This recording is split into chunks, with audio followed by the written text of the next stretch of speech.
Good morning and welcome to Sports Shorts Daily. I'm Tommy Christ-San. Glad to be here. Glad to have you there. Wednesday edition. I'm live and in color at Tremonti's Meat and Seafood here in Baton Rouge on Jefferson Highway, where today, burger and fries for lunch for $6.99.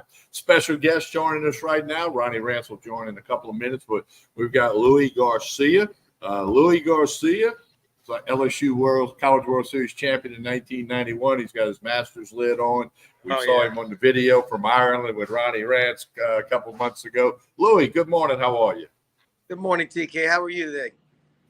I'm doing good, man. So much news in the world of college baseball. 1 year ago tonight is when LSU ended up eliminating Florida and winning the College World Series championship. 1 year ago tonight. But then Monday night, we saw Tennessee win the national championship, their first in baseball at that school. Jim Schlossnagle, who after the game says, I took the A&M job, never to take another job. He is now the head coach at Texas, and he's getting blistered for that. He's not the first coach to ever answer a question that way. Nick Saban was with the Miami Dolphins, said, I'll never go to Alabama. And two days later, he was at Bama.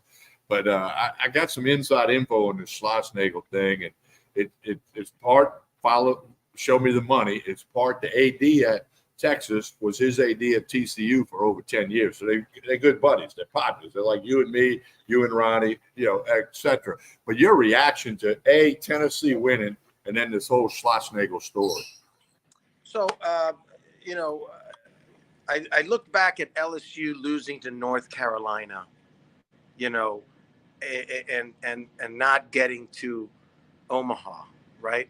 And I say one pitch, one at bat, one better inning, and they could have been in the mix, right? And it's SEC baseball. It seemed like the SEC was showcased in the College World Series, and it was like the conference was there, in full force. So the Volunteers winning. Look, I privately, I don't root for the head coach of the Volunteers. I just don't. I don't know why, because maybe it's just a personality thing, but I'm happy that the SEC is a champion and it stays in our conference, and I love that. With Texas A&M's head coach, look, man, I got a couple buddies that are head coaches in Major League Baseball, and those jobs aren't guaranteed. They're just not. The fact that he took a better check and, took a job at Texas, it doesn't bother me. The only thing that bothers me is that he said, I'm offended by the question. I'm offended that you would ask me that. This is the job I want. This is the job I signed up for. And then the next day, it was like unbelievable. He'd have been better off saying, look, I got no comment on that. Right. We just lost the game. We had a great season. Let's talk about that at another time. That would have been the correct answer. By the way, you agree? It was an easier answer. Like, he put himself in a position to look the way he looked. And you're right. Nick Saban did it here to me as a Dolphin fan in Miami. And so I hate that response to a tough question right after you got beaten in the national championship game. And I get it. But, I mean, he came across the wrong way, maybe, and it's probably not going to be a good look for a little bit. Well, and here's the other thing, okay?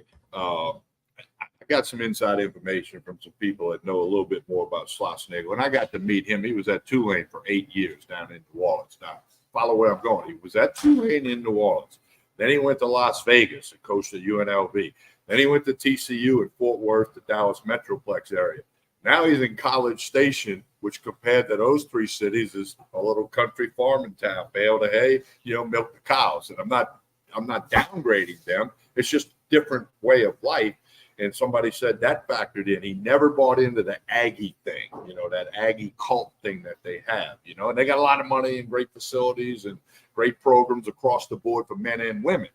And so, he's going to go to, it'd be like if, Ronnie Rance is with the Rougarou and I work for Ronnie. If all of a sudden he goes to another team and he wants me to come along because of our 30-year friendship, I'm going to say, yeah. And he's friends with Del Conte, the AD at Texas. That all plays a part of it. I understand. I get it. I don't like the way it was handled I have a problem with it. I don't know him personally. I don't know what kind of guy he is. And I would have preferred he would have taken a different approach to answering that question after the College World Series. But again, these jobs, man, did they say how much he was going to get paid? They didn't, but I'm being told, I haven't seen anything officially, but I'm being told that he's going to make twice as much money as he did. Now he owes Texas A&M $2.7 million for the buyout. Okay, Right. that's in his contract. Well, somebody in Longhorn country is going to pay that, Somebody's or gonna pay. whatever. So that's going to get covered up, and that's not the first time a buyout got covered up nationwide, not just in the SEC. By the way, I kind of overheard somebody say to me that they were worried about Jay Johnson being thrown around in the mix there of coaching. Yeah, well, his name came up. He was asked that question a couple of weeks ago, like maybe his end of season presser, and he just said, "Hey, look, I'm happy with what we're doing here." He gave the correct answer. Okay, and here's the other thing people need to know: they didn't call Jim Schlossnagle at midnight after the game Monday night and begin negotiating. This has been on the table for who knows how long, but it didn't start Monday night. I know that. I don't know if it was 1 week, 2 weeks, or he called him before the tournament started and said, "Hey, I'm thinking of getting rid of Dave Pierce, and if I do, is there an interest?" And that might not have been Del Conte calling Schlossnagle. They got ways to get to it. Like I could say, "Hey, Louis, you interested in maybe opening a restaurant in California? I got somebody that might fund the whole thing," and then you'd be like, "Hey, yeah, we can do that." So, I mean, there's a lot of layers to this thing. But, all right, Louis Garcia, remember the LSU team in 1991, College World Series champion. I have a beautiful picture of him jumping on the dog pile. I'll never get rid of that picture. Louis, your reaction, let's see, Louis jumped away for a minute. Remind you today, the lunch special at Tremonti's Meat and Seafood, $6.99 for the burger and fries. You can eat it here. You can get it to go. It's very popular each and every Wednesday. That's not just today, Wednesday. Each and every Wednesday, Tremonti's has that special hamburger and fries for $6.99. Brisket special tomorrow, and the wings yesterday. So we got all of that. So all right, Ronnie, we had Louis for a little while, and he's got the black screen going right now. But there he is. Well, so we've been talking to Ronnie about Schlossnagle and all that stuff. Ronnie, your reaction to the Schlossnagle move? I'm very surprised, right? But what I have found out in the last 24 hours is that this deal was done weeks ago. That he was headed to Texas weeks ago. Part of the story is that obviously the athletic director at the University of Texas and was his boss at TCU, and they had a great relationship. They did good things together. Schlossnagle turned down jobs. When he was at TCU, he could have left and taken the Texas A&M job much earlier. But the person who hired Jim Schlossnagle at Texas A&M and offered him it was said that they were going to do $50 million worth of improvements is no longer the AD at Texas A&M. And the new AD came in and said, you know what, we're going to table those improvements at the baseball stadium. We're going to put it into some football things we need. And when he got the job, I heard he didn't even go see Schlossnagle for the first 2 months that he was on campus and visit with his baseball coach. So clearly he did not like the new AD, was disconnected to the new AD. And so it's understandable why he left to go to the University of Texas. And my understanding was that this deal was done weeks and weeks ago. He's taken the whole staff as well, as my understanding. The other thing is, though, what I don't understand is then if that's the case, why after the national championship game do you go at a press conference and call out the media and chastise the media and say, I left my family to take this job, and when I took this job, this was a forever job, and all that. Like, why would you basically make everybody feel bad for reporting and asking you questions when 24 hours later you're the coach at the University of Texas? That's the problem I have. And Ronnie, Louis and I talked about that. He could have said, look, I have no comment on that. We had a great season. Didn't end the night the way that we wanted. I'll talk to you all about that down the road. That would have been 100% better answer. But he chose not to do that, which when he did that, that told me he was going to Texas. Just the way he reacted, the old body language, the eyeball test, whatever you want to call it. So it should have been, hey guys, this is all about the players. I got 27 guys in that locker room that are devastated right now. We've had a great season. We're not going to talk about me and my job and future, at this time. It's not appropriate. Something like that. That's it. That's all he should have said. Instead, Ronnie, to make it. I have a question for you. Are you going to leave the Rougarou for the cane cutters? Absolutely not. The Rougarou are 100% my baby. That's your life. You chose that job. Absolutely. I have decided to take on the project of making Goldsby Field the mecca of summer collegiate baseball and something that everyone wants to come try and see and be a part of. But not to say that I would turn down the opportunity to own other teams as well in the future. Listen, I've always wanted to say this. I am calling you guys and I'm touching base with you from an undisclosed location. Well, it's I know where you're calling me from, and I would say the best way to describe it is it's a speakeasy. You're at a speakeasy in Miami, Florida. I'd like to throw some specials at you, but they won't give me any money, so forget it. Yeah, they have really good croquettes, and I hear their mashed potatoes are amazing. They're the best mashed potatoes in the city, everybody says. I'm not sure that they're the best mashed potatoes. It's arguable. It is arguable. I'll leave it like that. Listen, I want to switch gears here. Maneri, South Carolina. What do you got? So what's interesting is that I actually talked to Coach Maneri this week. I congratulated him on his job. I told him we missed him at the Hall of Fame induction ceremony because he was planning to come, and then obviously he took the job a week and a half ago, and his life's been turned upside down. And so he asked how the Hall of Fame went, and he plans on being there next year, when his life slows down a little bit. But he's living in South Carolina. His family is in Baton Rouge. His wife's not even there. She's not going to be moving there. She's going to be commuting, spending time in Baton Rouge. They're going to keep their home there. When he retires eventually, he'll live in Baton Rouge permanently. But she's going to be here with her grandkids and kind of go back and forth. And he said that was a good thing because, he's working till midnight, working from 7 a.m. to midnight every night. Look, He's excited because he said, look, when I took the job at LSU, I was working for a legend and Skip Bertman. And I'm working for someone who got what it took to be a baseball coach and be successful. And he's doing the same thing now, working for Ray Tanner. So from that perspective, I think Paul has what it takes to be successful. He's just unfortunately at a new era with NIL and transfer portal. Ronnie, I'm going to have to step out for a second. I got a little emergency here. I'm going to leave you guys here, and I'll be back. All right, brother. All right, Ryan, jump back in. So we kind of kicked that all around. Don't forget tonight, ladies and gentlemen, there's a Rougarou home game, 7 o'clock against the Seguin River Monsters. First pitch, 7 o'clock. It's Win-Win Wednesday. Food, drink specials, great family entertainment, fun for the kids, the entire family. So come on out. Not home again until July 6th. So get on out to Goldsby Field tonight.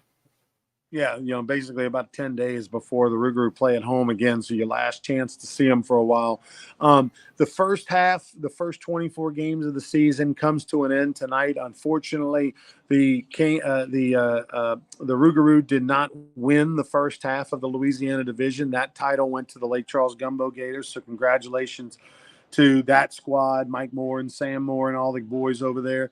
Barry Manuel, the pitching coach, the first-year team, and they wound up winning the first half. And what that means is that the Gumbo Gators will host they'll have the home field advantage in the first round of the playoffs, and they'll be taking on either us or the Acadiana Cane Cutters in August.